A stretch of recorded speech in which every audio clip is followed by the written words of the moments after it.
A bill has been proposed to help prevent what happened at Stoneman Douglas High from ever happening again. Named after one of the Parkland victims, the bill calls for a silent alarm at every school. Local 10 News reporter Christian Alyssa live now with the details on this one. Christian.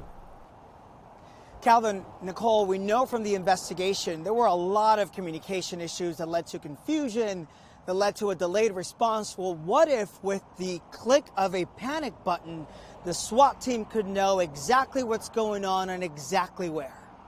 Alyssa was shot 10 times, and Alyssa was shot in the heart and top of the head and her leg and other places too. I think that she tended to die right away, but other people might have had a chance, and this panic button could have saved their life that day. Lori Al-Hadef, who lost her 14-year-old daughter Alyssa in the Marjory Stoneman Douglas School massacre, now pushing what she says is a life-saving layer of protection.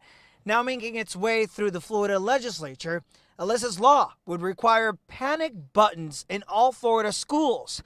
A button students and teachers can push from inside their classrooms, directly alerting law enforcement of what and where's the threat, cutting down on response times. If a panic button was pushed and it was a direct link to law enforcement, they would know where the threat was because it's geofenced to the area. Panic button technology already available can work through a smartphone application like this one, allowing users to notify authorities. They can even categorize incidents as a medical emergency or even an active shooter. We need to provide all these layers, and hopefully we will stop the next school shooting.